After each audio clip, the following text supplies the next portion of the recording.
Well, let's begin with that news that Australian police are dealing with a series of suspicious packages which have been sent to 11 foreign embassies and consulates in the cities of Melbourne and Canberra. The British and Swiss consulates are among those offices which received packages.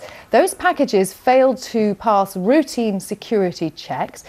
Fire crews have been sent to examine the deliveries, but it's not believed anyone has been injured or harmed as a result of these packages. Let's go over to the ABC's James Oaten, who can tell us more from Melbourne. Hello to you, James. What is the latest that you're hearing?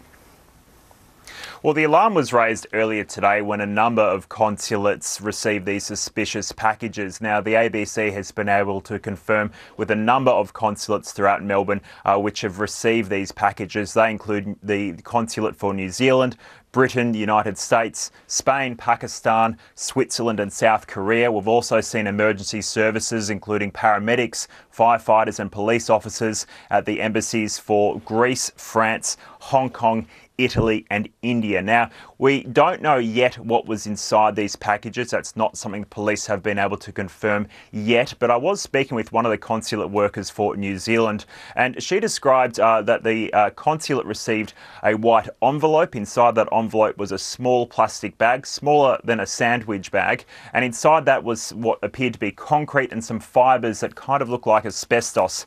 The word asbestos was actually written on that plastic bag. Now, that's a similar story to what we heard, for instance, with the Pakistan embassy as well. A worker there was quite worried after seeing this substance, and so she called authorities and was told to wash her hands as well. But this is something now that police will investigate.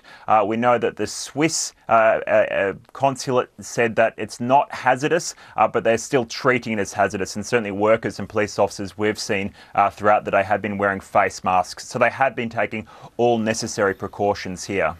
And James, I believe this was picked up by routine security checks. How tough are those checks on items being delivered to places like embassies and consulates there? Well, interestingly enough, what happened with the British embassy today was that it was picked up in the mail room of the building, didn't actually get inside the embassy, and that was because we understand the word consulate was written incorrectly, spelled incorrectly. So, of course, this will be a time for all consulates to reconsider how they receive these type of letters. But, of course, we need to first establish who might be behind sending these packages, whether they're all linked, and, of course, what the motivations may be. Is this all one big elaborate prank, or are there more dangerous motives behind these packages? But of course, this investigation is now not only tied to Melbourne. The federal police have confirmed the number of embassies in Canberra, the nation's capital, also received suspicious packages. One embassy we've spoken with is the Israeli embassy, and they're looking at whether what they've received is linked or similar to what the consulates received. And we also know the consulate in Sydney for Argentina also received one of these packages with these kind of fibres inside the envelope as well.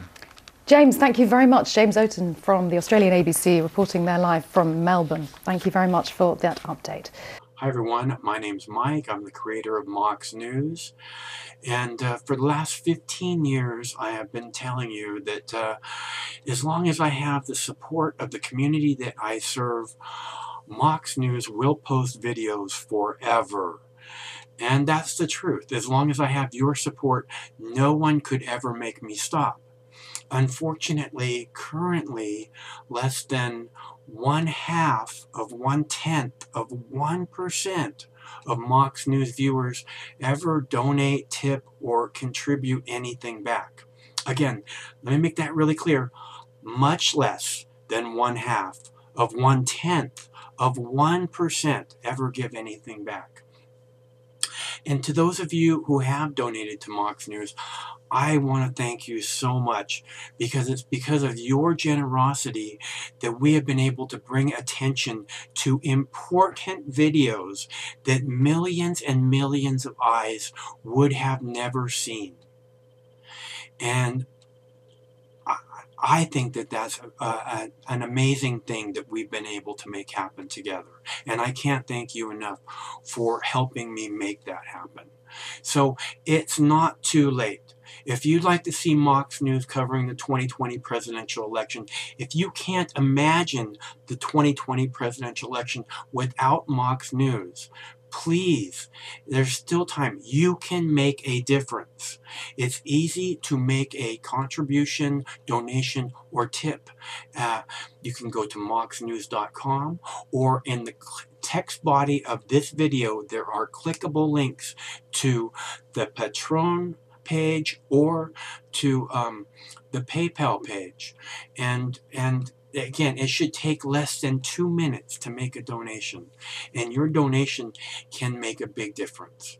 So I thank you all. Stay cool. One of these days this war is going to end. And it would be awesome if Mox News could be there to celebrate that day with you.